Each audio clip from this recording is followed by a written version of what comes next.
Mawawala sa uso ang pagbabayad ng utang na loob sa kapwa mo, lalo na sa ating mga Pilipino. Minsan o madalas, mas nababaon pa tayo sa utang na loob kaysa utang sa pera mismo. Ikaw kapuso, naranasan mo na bang hindi makabayad ng utang na loob?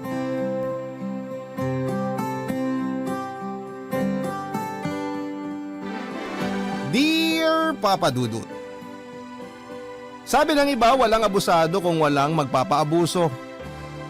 Ginawa ko din ang kasabihan na ito para sa sarili ko dahil aminado akong inabuso ako at aminado rin akong may kasalanan din ako doon. Ako nga pala si Troy, 35 years old, wala pang isang taon mula nang naganap ang ikukwento ko sa inyo tungkol sa amin ng 40 anyos kong kuya na si Goyo. Bagay nga siguro sa kanya ang pangalan niya, naisip ko lang. Lagi kasi niya akong nagogoyo noon para tulungan siya sa mga pasanin niya sa buhay. Pareho na kaming pamilyado at may mga responsibilidad na sa buhay, pero mas pinili ni kuya na idagdag ang sarili niya sa mga obligasyon ko. Hindi ko nakasanayang tumanggi kapag hinihingan ako ng tulong ng mga mahal ko sa buhay. Lalo na si Kuya Goyo. Kaya siguro panay noon ang lapit niya sa akin dahil alam niya ang kahinaan kong yon.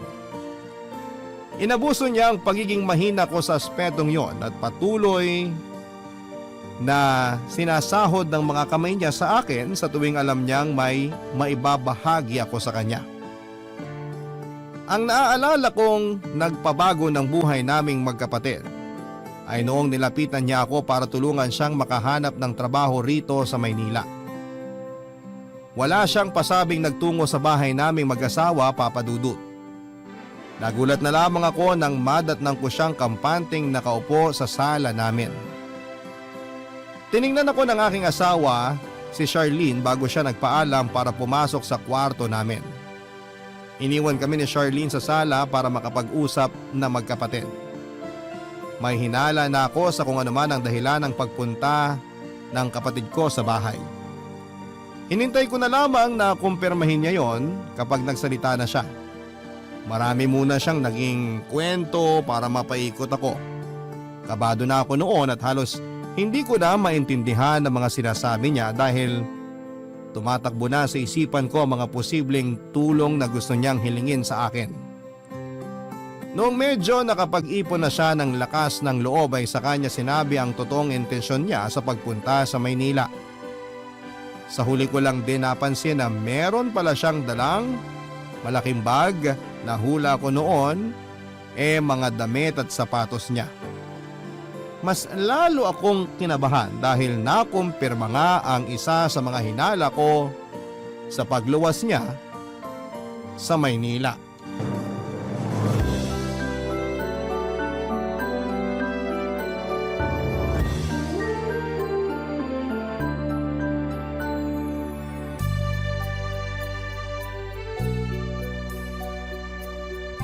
Siguro naman napansin mo na itong dalawang bag ko sa gilid ng sofa nyo. Ngayon lang din nung sinipa mo. Kasi parang ayaw mo igawi yung mata mo sa bag ko Pasensya ka na kuya, nakatutok lang kasi ako sa mga sinasabi mo Ay, lalakasan ko na loob ko ha. May kinalaman kaya sa sasabihin mo yung mga bag na dala mo? Oo, meron. Ano bang balak mo kuya? Nahihiya ako Ngayon ka pa mahihiya, marami ka nang nahinging pabor at tulong sa akin. Mukhang binibilangan mo na ako Hindi dapat ganyan kapag kadugo. Wala naman ako masamang intensyon sa sinabi ko. Andito na rin naman tayo. Troy, lumuwas ako rito sa Maynila para humingi sana ng tulong sa'yo. Kailangan mo ba ng pera kuya? Kasi kung oo, malabong mapahiram kita. Kasi simula pa lang naming magbayad ng loan Kailangan ko nga ng pera pero huwag kang mag-alala. Hindi ako hihingi sa'yo. Ano bang may tutulong ko sa'yo? Bahay. Hindi kita kayang bilhan ng bahay kuya kaya nga ako nag-loan para may pandagdag ako sa down payment ng kukunin naming bagong bahay ni Charlene. Hindi ako hihingi ng bahay, ikaw talaga. Kailangan ko sana na matutuloy ang pansamantala rito sa Maynila para sa papasukan kong trabaho. Pwede kitang tulungan sa Sabado para maghanap tayo ng matutuluyan mo. Saan ka ba nakakuha ng trabaho? Wala pa nga eh. Akala ko naman may nakuha ka ng trabaho. Dapat unahin mo yun bago ka humanap ng matutuluyan. Yung titirahan mo dapat malapit lang dun sa trabaho mo. Yun nga rin ang naisip ko eh. O paano yan? Gusto ko sana na kung pwede. Kung pwedeng ano? Kung hindi naman masyadong abala eh. Pwede bang dito muna ako sa inyo ni Charlene makituloy? Habang naghahanap ako ng trabaho? Mga gaano ka kaya katagal bago ka makahanap ng trabaho?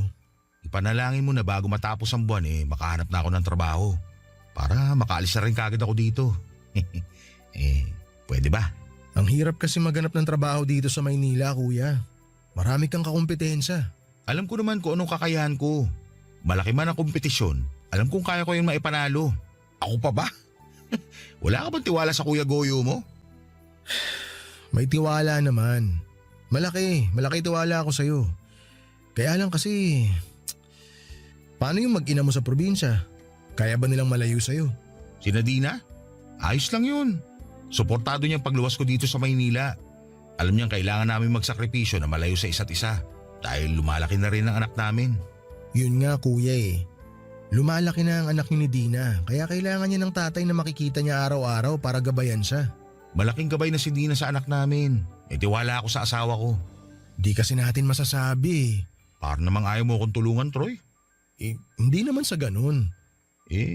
Ang dami mong naiisip na rason para tablahin ako. Ayaw mo bang umasenso ko katulad mo? Aba syempre gusto ko. Kaya lang ano? O sige na, payag na ako. Talaga? Yun! Wala nang baw yan ha? Oo, kakausapin ko si Charlene mamaya. Ayos lang ba sa'yo kung dito ka lang sa sala matutulog? Isa lang kasi ang kwarto rito Ay naku, walang problema. Kahit sa banyo mo pa ako patulugin, ayos lang.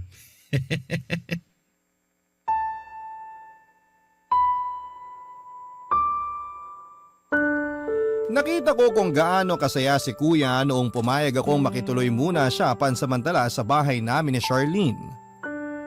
Wala na naman akong nagawa, Papa Dudut.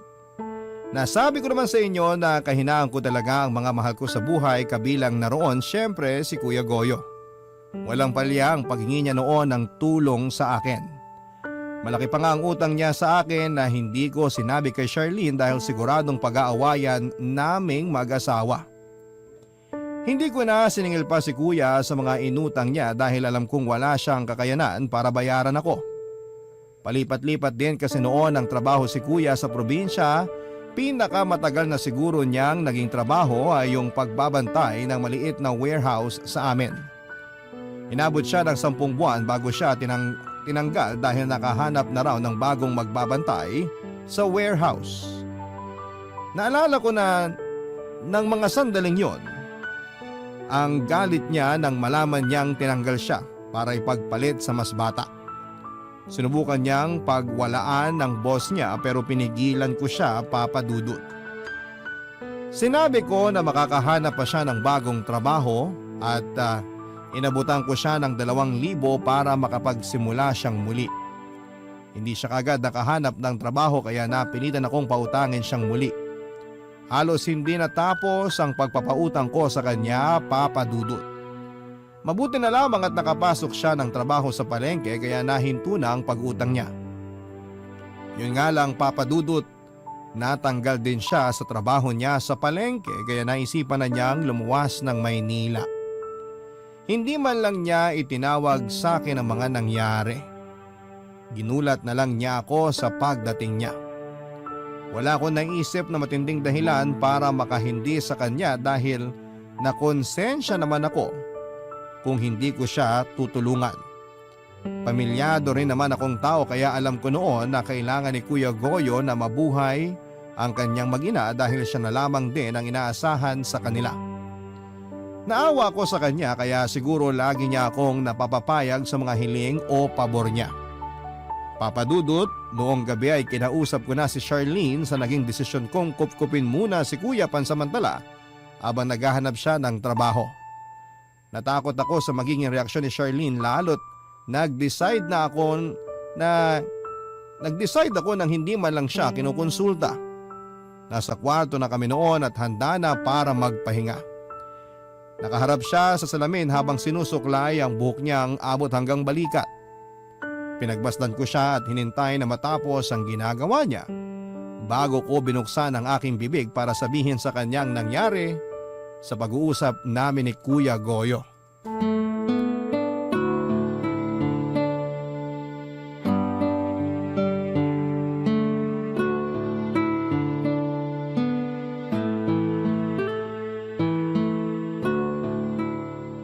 Lusaw na ako. Ha? Kanina ka pa nakatitig sa akin habang nagsusuklay eh. Sorry. Nagandahan lang siguro ako. Sa suklay o sa akin? Siyempre sa'yo. Kahit anong suklay pa ang nakapaligid sa'yo, ikaw pa rin ang tititigan ko. Pakilig naman to.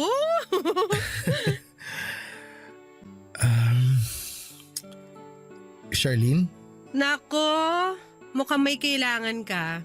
paano mo naman nasabi? Kilala na kita. Kapag may kailangan ka, bobolahin mo muna ako, tsaka mo babanggitin ng seryoso ang pangalan ko. Grabe ka naman. O bakit? Wala ka bang kailangan? Meron. Di tama ako.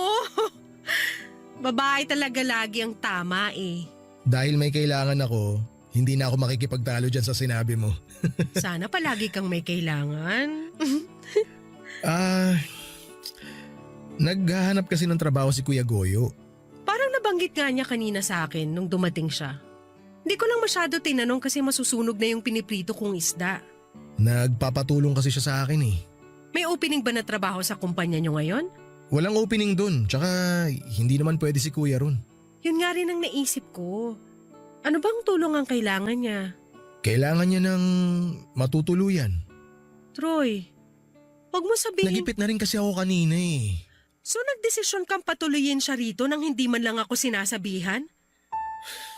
Sorry, Troy naman! hindi lang ako makahindi. Kailan ka ba matututong humindi sa kapatid mong yan, ha? Akala ko naman makikitulog lang ngayong gabi rito sa bahay. Yun Mga pala, ilang araw lang naman siguro siya rito. siguro? Yan ba ang pangahawakan mo? Siguro? Kailangan ko magtiwala sa kanya.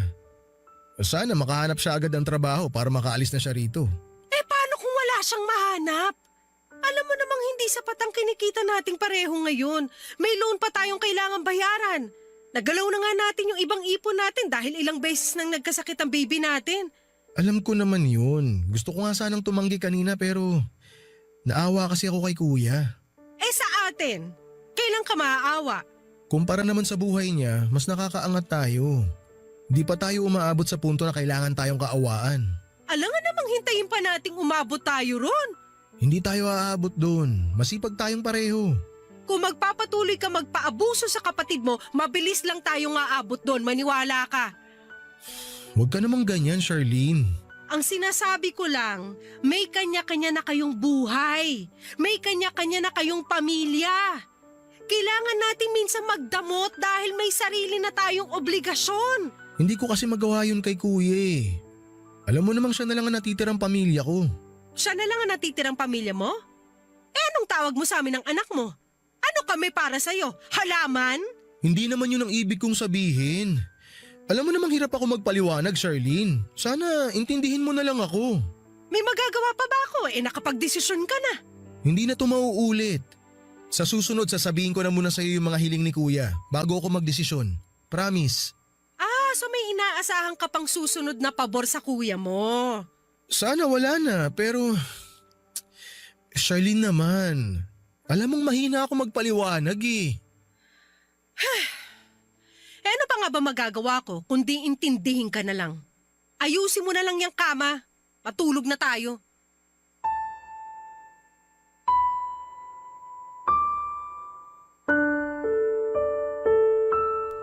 Papadudo, tinalikuran ako ni Charlene habang nakahiga kami sa kama. Alam ko noon na masama pa rin ang loob niya pero wala na siyang magawa, papadudot. Nahiya ako sa asawa ko dahil dagdag pasanin na naman sa bayarin namin si Kuya Goyo. Mas malaki ang ambag noon ni Charlene sa mga bayarin namin sa bahay kesa sa akin. Dahil mas maganda ang pinagkakakitaan niya. Kaya naman talagang dinalangin ko na sana'y makahanap kaagad ng trabaho si Kuya Goyo. Hindi na ako nakatulog pa kaya mas pinili kong magbukas ng Facebook. Baka sakaling may matisod akong trabaho para kay kuya. Nabigo ako sa paghahanap kaya nahiga na lamang akong muli, Papa Dudut. Sa pagpikit ko ay nahila agad ako ng antok. Nakatulog ako kaagad at nakapaglakbay na ang utak ko sa mundo ng mga panaginip. Sa panaginip ko ay nagbalik ako sa pagiging bata at kasama ko raw noon ang Kuya Goyo ko. Hawak niya noon ang kamay ko at nasa gilid kami ng kalsada. Inihintay daw namin noon ang mga magulang namin at may nakita kami mula sa kaliwa na sasakyan na paparating at papalapit sa amin. Na-excite kaming pareho ni Kuya pero paglapit sa amin ng sasakyan ay nakita naming karo pala ito ng patay. Sinilip namin ang loob ng karo at doon ay nakita namin ang mga kabaong ng magulang namin. Doon ako nagising, Papa Dudut.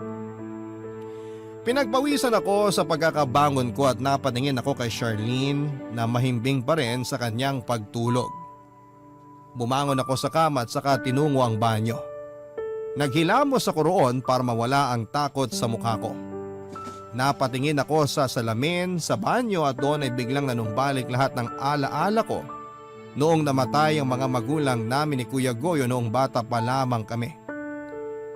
Namilit akong magpabili ng laruan sa mga magulang ko sa palengke at doon ay naganap ang trahedyang nagwasak sa pamilya namin. Nagkaroon ng barilan sa pagitan ng mga armadong kalalakihan at mga pulis sa palengke kung saan ay andon ang mga magulang namin. Napatay ng mga armadong lalaki ang mga magulang namin, Papa Dudut. Mula noon ay kami na lamang ni Kuya ang naging magkasama sa buhay. Palipat-lipat kami noon ng tirahan. Pinagpasapasahan kami ng mga tiyahin namin noon na ampunin kapalit ng pagiging kasambahay namin sa kanila.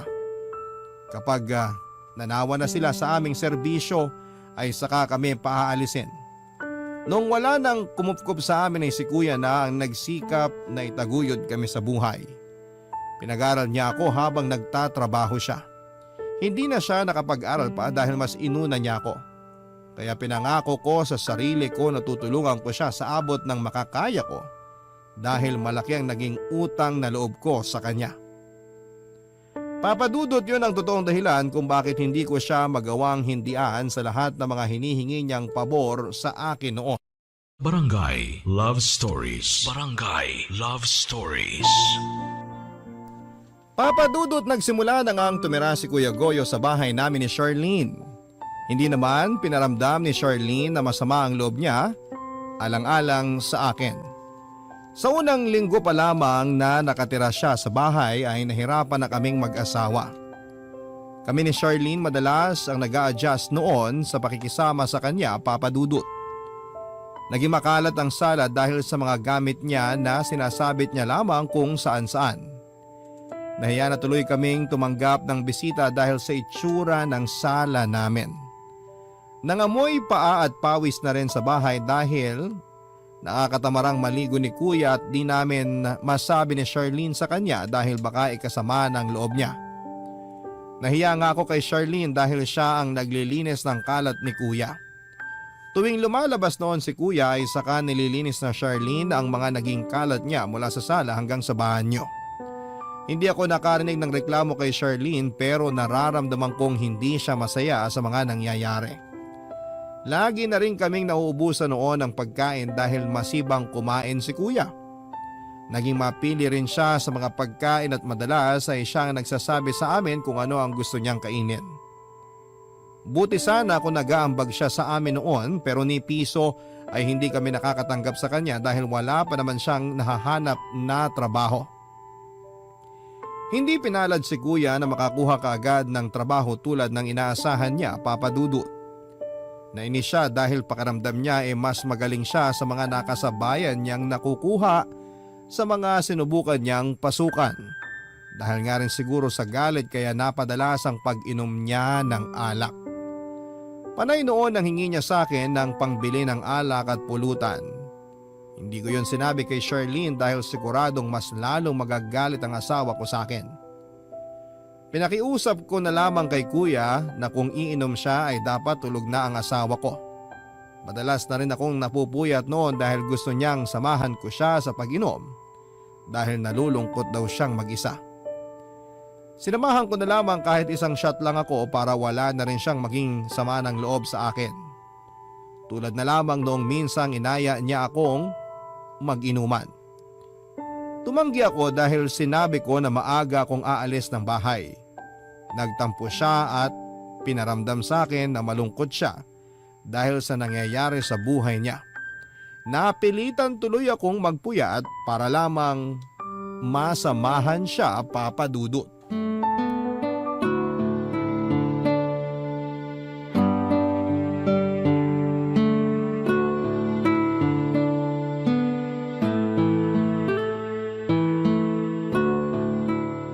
Ang hina mo namang uminom, Troy. Para ang bagito sa inuman eh. Isang shot pa. Baka kasi sumakit ang ulo ko bukas pagising, kuya. Marami akong kailangan asikasuhin sa trabaho kaya maaga akong papasok. Trabaho na naman ang pinoproblema mo. Hayaan mo nga muna yan. Magpasaya na lang tayo ngayon bago pa magising si Charlene. Narinig kaya niya tayo? Maririnig niya tayo kung panay ang taas mo ng boses, kuya. Tsaka bago pa niya tayo marinig, mas maganda kung matutulog na tayo. Ituloy na lang natin ang inuman na to kapag day off ko na. Gusto ko lang naman kasi makatulog eh. Kaya ako umiinom. Eh di matulog ka na. Subukan mo lang pumikit. Di naman kailangan idepende sa alak ang pagtulog. Oh, kukunin ko na tong alak para maitago ko na. Muntik na nga palang makita ni Charlene nung isang gabi yung alak na di mo naubos. Mabuti na lang nahila ko siya palayo sa ref bago pa niya nakita. Kaabanggit mo kay Charlene, lalo ko tuloy namimiss sa kasawa ko si Dina. 30 na rin si Charlene, no? Oo, 30 na nga. Pareha sila ni Dina. Namiss ko tuloy yung pagbubunga nga ng asawa ko kapag may kapalpakan ako. Mula nang lumuwas ako rito sa Maynila biglang nanahimik ang mundo ko. Pero alam mo, bigla ko hinanap yung ingay ng asawa ko. Baka oras na para umuwi ka sa inyo, kuya. Sigurado ako namimiss ka na rin ni Dina. Kung pwede lang eh. Pero nangako ako na hindi ako uuwi hanggat wala akong trabaho. May intindihan naman niya siguro yon. Di naman ganun kadali maghanap ng trabaho dito sa Maynila. Nakapagbitiw na rin ako ng salita. Sabi ko nga, may intindihan ka niya. Ganyan din naman si Charlene nung unang beses na nawalan ako ng trabaho at kinailangan ko maghanap ng bago. Naintindihan niya na di madali humanap ng trabaho sa panahon ngayon kaya sigurado ako na ganun din si Dina kapag sinabi mo sa kanya. Alam ko naman kaya niya ako maintindihan. Pero andun pa rin yung hiya eh. Namimiss ko talaga si Dina.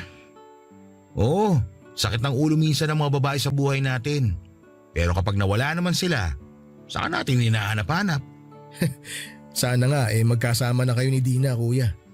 May paraan naman para magkasama kami ulit na mag-ina ko. O edi gawin mo. Pwede kaya? Paanong pwede? Gusto ko sanang paluwasin sila rito sa Maynila eh. Oo, tapos? Nakakahiyaman sa'yo, bunso. Pero hihiling sana ulit ako ng pabor. Pabor ulit? Naku, ayan na. Mukhang nakakahiya na ang pasadahan yung pabor na sinasabi ko. Kung kaya ko, pwede naman kitang pagbigyan sa pabor na yan kung ano man yan. Madali lang naman tong pagbigyan. Ano nga? Ayos lang ba kung luluwasin na din na rito sa Maynila? Sagot naman nila ang pamasahe. Huwag kang mag-alala. Hindi ako hingi sa'yo kasi nakakahiya na rin. Di naman ako may-ari ng Maynila eh. Lumuwas lang sila kung kailan nila gusto. Hindi ko naman may pagbabawal yun. Pero pag-aari mo kasi itong bahay. Ha? Anong ibig mong sabihin, kuya? Ito naman hindi pa makalata sa gusto kong puntuhin. Sige, didiretsohin ko na nga. Pwede bang makituloy din dito mag-ina ko? Hala, parang hindi na tayo kakasya rito sa bahay niyan. Ikaw pa nga lang dito sa sala halos sakop mo na. Payat naman pareho mag-ina ko. Kaya ko na silang isiksik dito sa sala kasama ko. Hindi naman sila magiging komportable nun. Kawawa naman sila. Mas kawawa sila kung hindi nila ako makakasama. Tsaka baka hindi sila komportableng gumalaw dito. Baka mahiya si Dina. Naku, makapal ang mukha nun. Wala nang hiya-hiya sa panahon ngayon. Ano, tawagan ko na ba si Dina para palosin na bukas? Hala, agad-agad?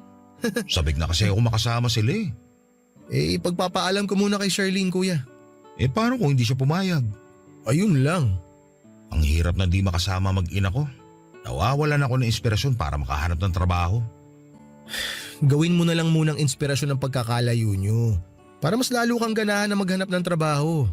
Kapag mabilis ka makakuha ng trabaho, mas mabilis mo silang makikita, di ba? Wala na ba talagang tsansa na pumayag ka? Alam mo naman na kailangan kasama ko si Charlene na magdesisyon. Mag-asawa kami. Baka naman pwede mong palagpasin to ulit nang hindi na kinukonsulta sa kanya. Saka mo na lang sabihin kapag nandito na yung mag-ina ko. Para wala na siya magawa. Magagalit naman yun kapag binigla natin siya. Mag-uusap na muna kami. Naalala ko mula nung namatay sina nanay at tatay. Sa akin ka lang lagi humingi ng tulong at pabor. Ni minsan, hindi kita tinanggihan, no? Oo, hindi ka nga tumanggi. Kasi ganun kapag katugo mo. Lalo na kung malaki na itulong sa'yo. Sige, tawagan mo na si Dina.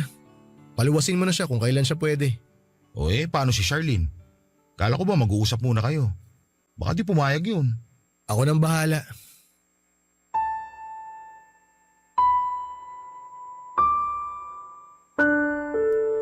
Nakapagbitiw na naman ako ng salita at alam kong hindi yon magugustuhan ni Charlene kapag nalaman niya. Napapayag ko nang matulog si kuya after niyang tawagan si Dina para paluwasin na sila pag sikat pa lamang ng araw. Nagpasalamat si kuya sa akin at sinabi na masaya siyang nakakabayad na ako ng utang na loob sa kanya.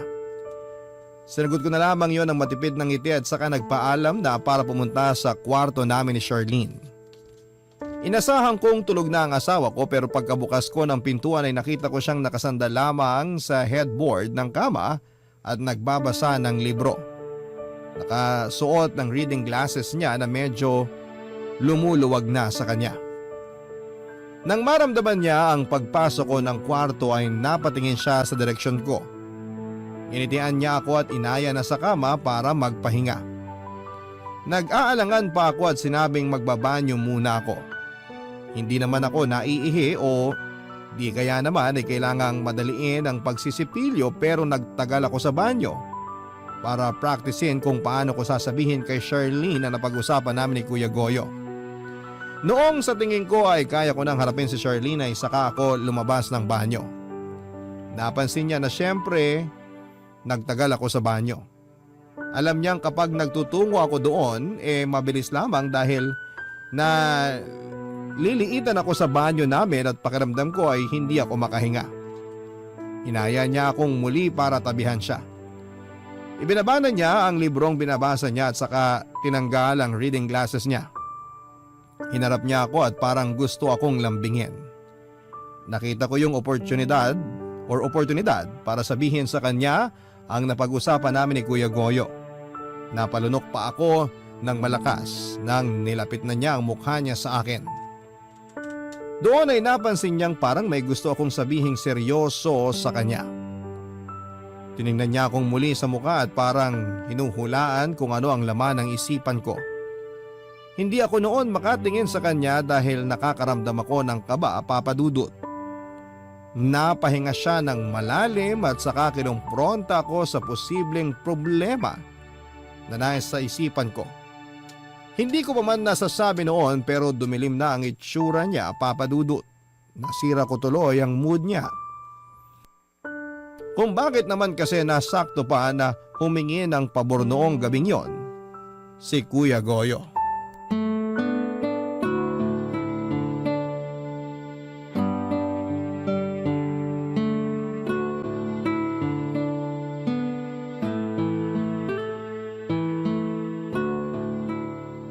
Tapatin mo na ako, Troy. Ha? Anong ha? Sabihin mo na sa akin kung ano man yung gusto mong sabihin. Paano mo naman nahulaan na meron akong sasabihin sa'yo? Namula agad ang mga tenga mo nung tinignan kita. Hindi ka makatitig sa akin. Pinagpawisan bigla ang ilong mo kahit naka-aircon tayo. Senyales yan na may bumabagabag sa'yo. Grabe? Ganyan mo na ba ako kakilala? Ang tagal na nating nagsasama. Ang dali mo na lang talagang basahin. Magagalit ka ata kapag sinabi ko eh. Mas magagalit ako kapag hindi mo sinabi ngayon.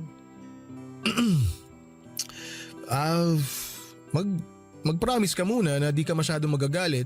Ayoko mangako. Nagkausap kasi kami ni Kuya Goyo kanina. Good news ba yan? Aalis na ba siya? Kailan? Walang aalis pero may darating. Ano na naman yan, Troy? Luluwas bukas yung mag-ina ni kuya. Sina Dina?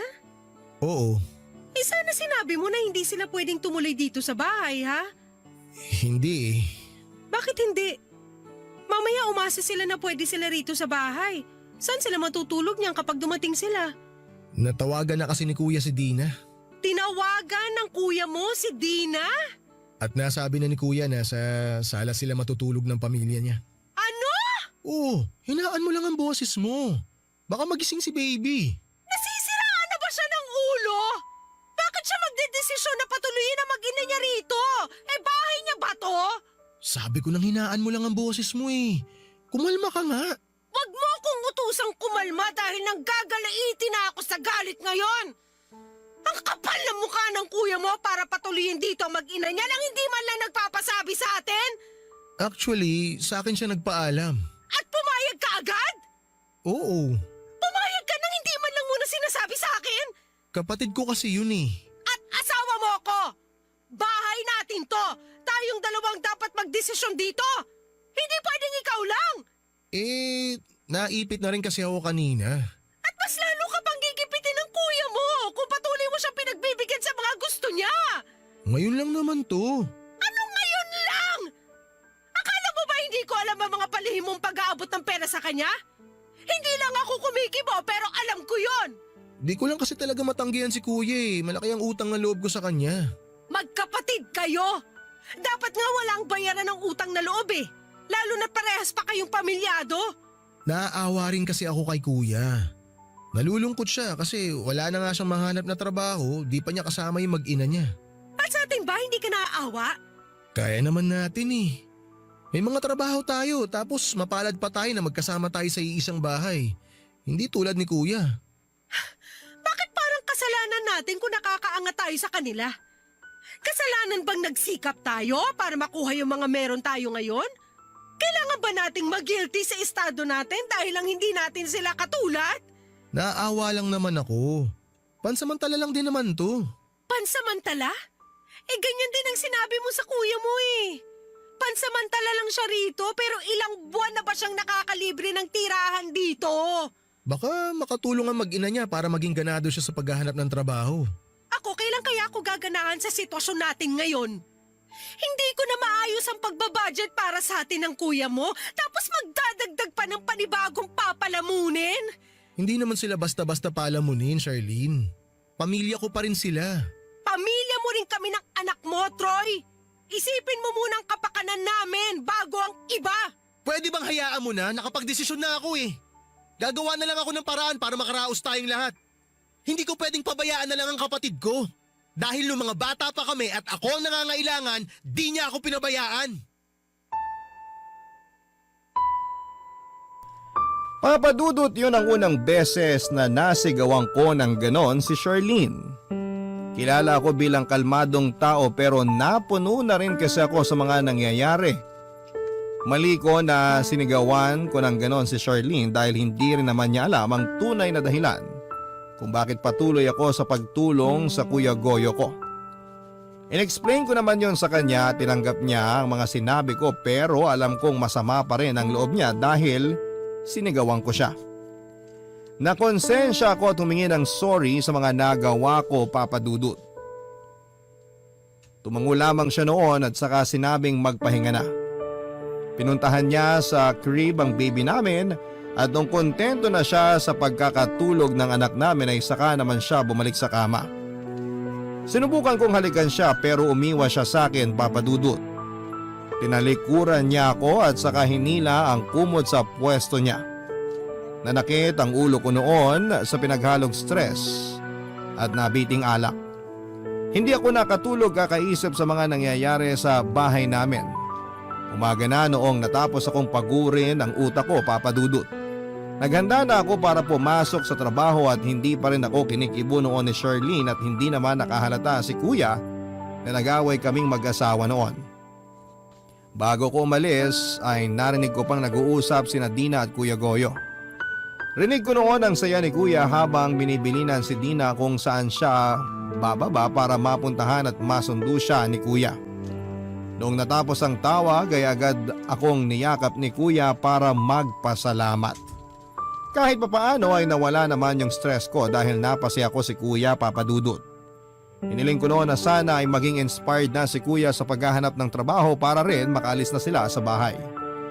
Alam ko kasi noon na hindi matatapos ang away namin ni Charlene hanggat andon sina Dina at kuya. Gusto ko na rin syempreng maging payapa noon ang pagsasama namin ni Charlene. Alam ko naman na hindi madamot at hindi masamang tao ang asawa ko. Nadala lang siya ng emosyon dahil marami nga kaming utang na kailangang bayaran, tapos ay daragdag pa ang pamilya ni kuya na kailangan naming buhayin. Mula noon Papadudut ay nanlamig na sa akin si Charlene at madalas kapag nag-uusap naman kami ay ramdam ko ang galit sa kanya. Pinigilan ko na lamang ang sarili kong huwag magpadala sa galit dahil naipit din naman si Charlene sa sitwasyon na meron ako. Papadudut. Barangay Love Stories. Barangay Love Stories. Alam ni Kuya Goyo si Dina sa isang beer house. Dating nakikitable si Dina sa mga customers ng beer house na pinasukan niya Papadudut. At minsan ay nakatable nga niya si Kuya. Nagkaroon ng interes si Kuya kay Dina dahil sa pagiging totoo daw ni Dina. Natuwa siya dahil takles at malakas ang self-confidence ni Dina. Yun daw noon ang tipo ni Kuya sa isang babae. Mabilis silang nagkahulugan ng loob. Naging silang dalawa at nag-live-in ng ilang linggo mula noong sagutin ni Dina si Kuya. Hindi naman pinatigil ni Kuya si Dina sa pagtatrabaho sa beer house dahil malaki ang kita ni Dina sa pagpapabili ng latest drink sa mga customers niya. Inahatid sundo ni Dina noon ni Kuya gamit ang pinapasada niyang tricycle. Naging masaya silang dalawa kahit paminsan-minsan ay nagdududa si Kuya kay Dina dahil sa dami ng mga nakaka-table noon ni Dina. Nilakasan na lang daw ni Kuya ang tiwala niya kay Dina para hindi na sila mag-away dahil trabaho lamang yon. Hanggang sa nabuntis na si Dina. Nagduda pa kami ni Kuya noong simula dahil tumagilid ang tiwala niya kay Dina 1 buwan bago siya nabuntis. Nagkahiwalay sina Dina at Kuya pansamantala para makahinga dahil panay noon ang away nila. Hanggang si Kuya na rin ang unang lumapit kay Dina para makipagbalikan dahil nami-miss na raw niya si Dina. Nagkabalikan sila noong 6 na buwan nang buntis si Dina. Sinabi nga sa akin ni Kuya kahit na hindi siya ang ama ng pinagbubuntis ni Dina ay tatanggapin daw niya. Huwag lamang mawala si Dina sa kanya. Doon ko nakita na mahal ni Kuya si Dina Papadudut. Noong nanganak na nga si Dina ay hindi nila napag-usapan pang muli kung si Kuya nga ang ama ng batang yon. Naging masaya naman silang pareho lalo na noong umalis na si Dina sa beer house. Akala ko nga noon ay magkakahiwalay sila pero naging matatag naman ang relasyon nila. Kahit marami silang mga naging problema. Masyadong na-in-love si Kuya kay Dina at nakita kong muli ang pagmamahalan nilang yon noong tumira na nga sila sa amin. Hindi ko noon makalimutan ang unang beses na nagsabay-sabay kaming kumain. Kakarating lang din noon ni Dina galing sa probinsya at nakatulog na nga ang mga anak namin kaya kumain na kami, Papadudut.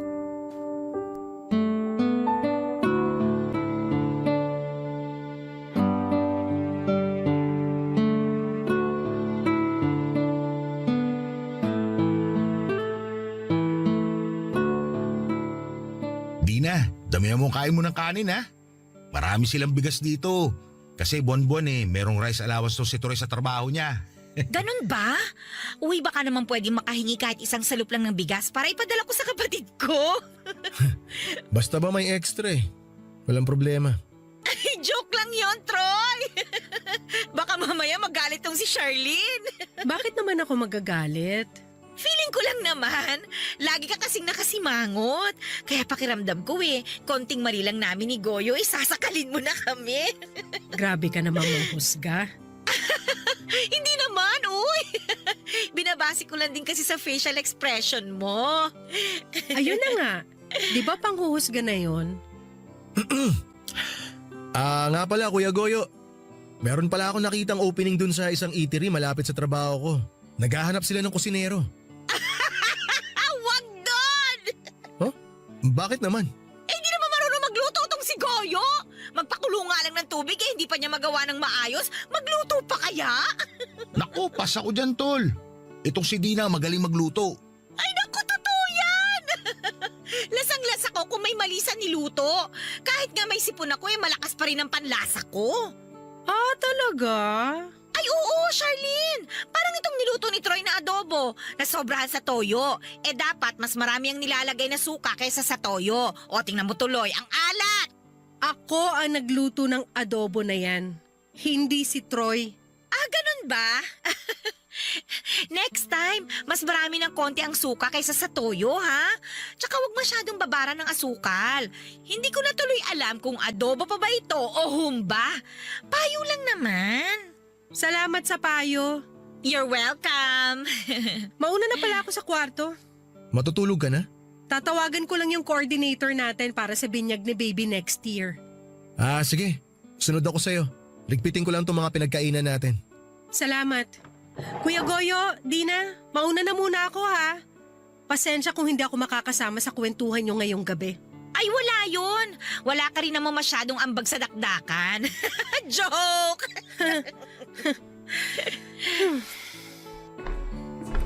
Troy, bibinyagan na pala ang baby nyo? Oo. Teka lang ilalagay ko muna sa ref itong natira nating kanin. Babalik ako agad. Goyo, tanungin mo kung pwedeng isabay na sa binyag ng anak nila yung anak natin. Nakakahiya. Magpabinyag na lang tayo kapag may pera na ako. Kailan pa? Wala ka pang ang trabaho. Magtatrabaho na ako. Andiyan na kayong inspirasyon ko eh. Huwag mo na akong bolahin. Ireserba mo na lang yan kina Troy at Charlene. Gawin mo ang lahat para mapapayag silang makisabay tayo sa binyag. Para wala na tayong gastusin. Kaya naman nilang mag-asawa yun eh. Di na naman, nakakahiya na. Makikitira na nga tayo rito ng libre. Sagarin na natin.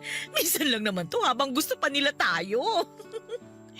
Nakakaawa rin naman kasi yung anak natin eh. 4 na taon na pero hindi pa rin siya nabibinyagan. Kailangan yata sa daycare center ng baptismal certificate. Sige ka, di makakapag-aral yung anak natin. Gusto mo ba yon? Siyempre hindi. Kaya nga pagbalik ni Troy, kausapin mo na siya. Susubukan ko. Tsaka, try mo ring itanong kung pwedeng pahiramin ako ni Charlene ang isusuot ko sa binyag. Medyo may katabaan siya. Pero pwede ko namang paremedyohan yung ipapahiram niya kung papayag siya.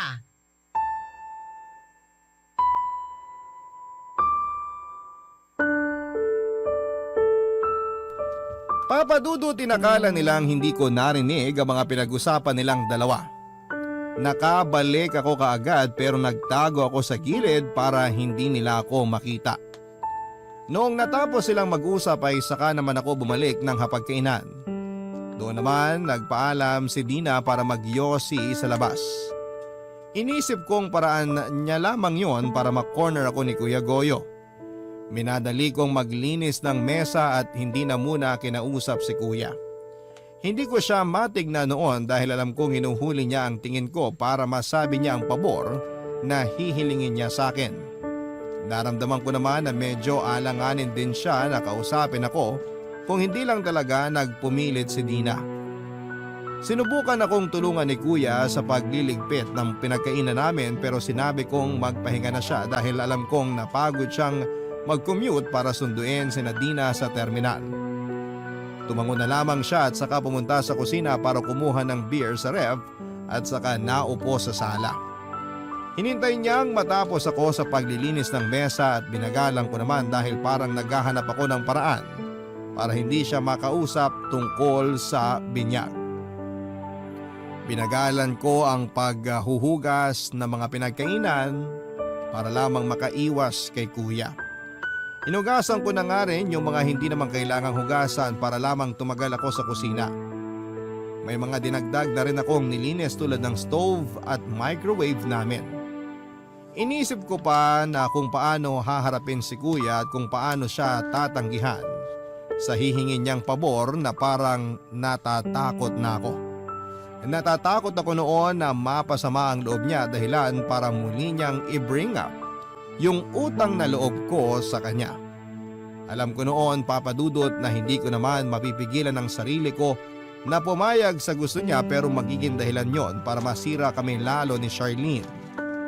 Sa totoo lang, Papa Dudut, ay hindi pa ako napapatawad noon ni Charlene sa pagsigaw ko sa kanya at pagpayag na patirahin si Dina sa bahay. Kaya alam ko noon na magiging triple ang galit ni Charlene kapag nalaman niyang gustong isabay ni na kuya ang binyag ng anak nila sa anak namin. Alam kong matagal nang pinagplanuhan ni Charlene ang binyag ng panganay namin. Marami na siyang naplano para maging espesyal ang araw na yon. Alam ko noon na sasama ang loob niya kung merong makikihati sa espesyal na pagdiriwang na yon. Kaya naman nilakasan ko na ang loob ko at handa na akong tanggihan si kuya. Tinapos ko na ang paghuhugas ng mga pinagkainan at saka sinadya ko nang daanan siya sa sala. Doon ay nakita kong nagbubulungan sina Dina at si kuya.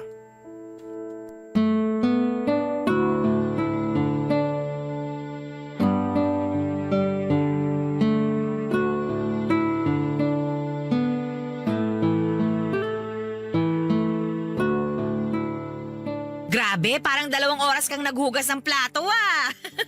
Nakailang balik na ako sa labas pero hindi ka pa rin tapos. Nilinisan ko na rin kasi yung stove tsaka yung microwave. Nanlilimahid na kasi sa dumi. Yak!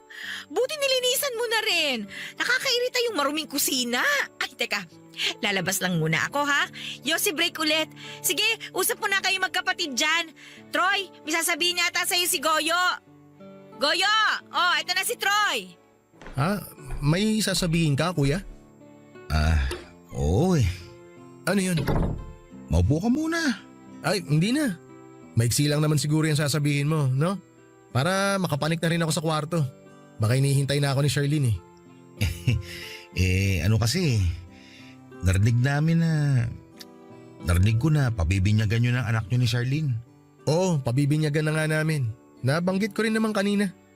Naisip ko lang kasi, paano kaya kung Kung maging ninong ka sa anak namin?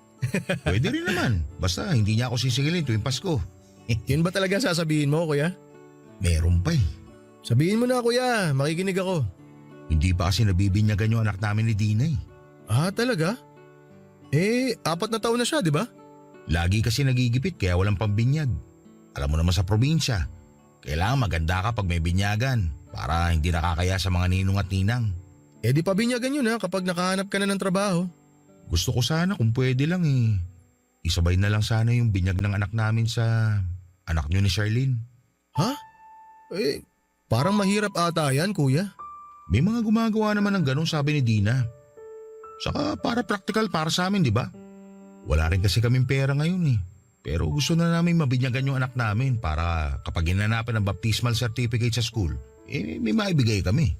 Parang di naman kailangan ng ganun para makapag-aral. Yun ang narinig ko eh. Mas maganda ng handa, di ba? Naku, tagilid tayo dyan, kuya. Siguradong hindi papayag si Charlene.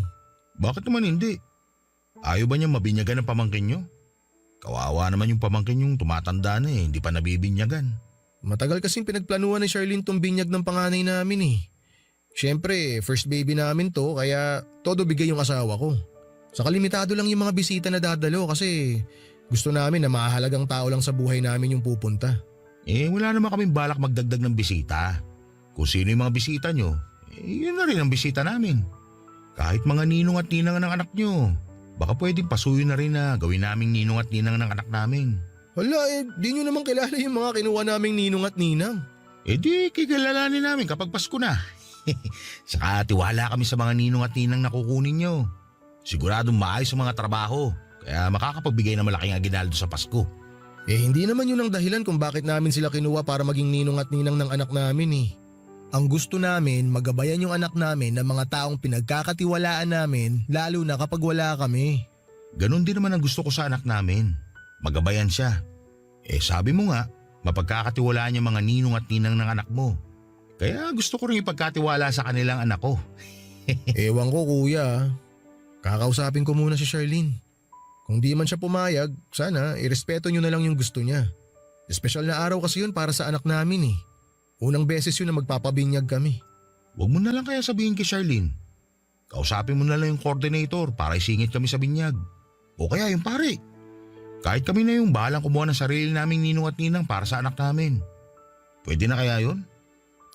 Malabo talaga yan, kuya. Pero pwede ko naman kayong pautangin kahit papano para kung gusto nyong pabinyagan yung anak nyo, pwede nyong gawin sa ibang araw. Paano naman yung handa namin? Hindi naman kailangan ng handa, kuya eh. Ang importante, mabinyagan yung anak nyo. Selebrasyon pa rin yun eh. Kailangan pa rin ng handa siyempre. Saka unang beses din yun na magpapabinyag kami. Gusto rin namin gawing espesyal at memorable parang yun sa inyo. Mas magiging espesyal yun, kuya, kung solo nyo yung binyag. Mas magiging espesyal yun kapag magkakasama tayong pamilya sa binyag. Matutuwa sigurado ang mga magulang natin kung nasan man sila kapag nakita nila tayo na magkakasama. Basta, kakausapin ko muna si Charlene.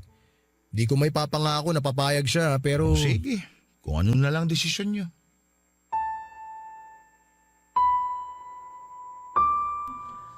Napansin ko nang nagtampo si kuya sa akin, Papa Dudut. Sinubukan ko siyang kausapin at ipaliwanag muli kung bakit alanganin ang gusto niyang mangyari.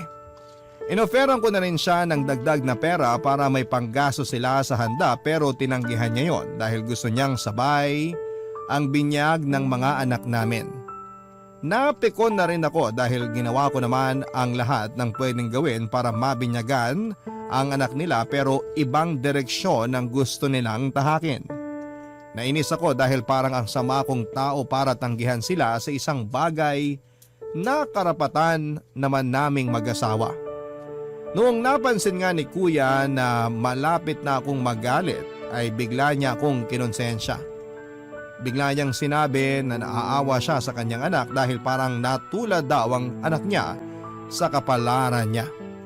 Napagkaitan daw ang anak niya tulad niya noong pinili niyang unahin ang mga luho at pangangailangan ko kesa sa kanya. Naiyak pa siya habang binabalikan niya yung mga nagawa niyang sakripisyo para mapaganda ang buhay ko. Aminado po akong natamaan ako sa mga sinabi niya dahil naaalala ko ang lahat ng naitulong niya sa akin. Papadudot ilang buwan na lamang at bibinyagan na ang anak namin ni Charlene. Hindi ko pa rin magawang sabihin ngayon kay Charlene ang napag-usapan namin ni kuya. Nakiusap nga rin ako kay kuya na huwag niya akong madaliin dahil nape-pressure din ako. Naintindihan naman daw niya ako pero ramdam kong umaasa siya ng positive na resulta sa paglapit ko kay Charlene. Alam ko namang hindi papayag si Charlene pero gusto kong subukan, Papa Dudut. Gusto kong ipaliwanag sa asawa ko ang pinanggagalingan ko kung bakit hindi ko matanggihan si kuya. Baka kasi maintindihan niya at pumayag siyang isabay ang binyag ng anak namin at anak ni na kuya at Nina, Papa Dudut. Habang hindi ko pa nga sinasabi kay Charlene baka pwedeng makahingi ng tulong sa mga kabarangay natin dyan para makapag-decide na po ako. Hindi ko kasi talaga alam kung ano ang gagawin para akong naiipit sa dalawang bato. Sana ay matulungan niyo po ako. Hanggang dito na lamang po ang aking liham. Maraming salamat po sa pagbasa at pagbigay ng tulong. Ang inyo pong kabarangay forever, Troy. Barangay Love Stories.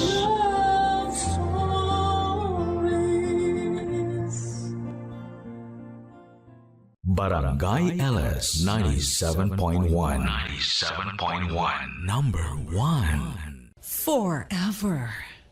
Kabarangay, i-share mo ang iyong barangay love stories. Sabay-sabay nating pakinggan ang iyong kwento ng pag-ibig, buhay at pag-asa. Ipadala lang sa barangaylovestories@yahoo.com.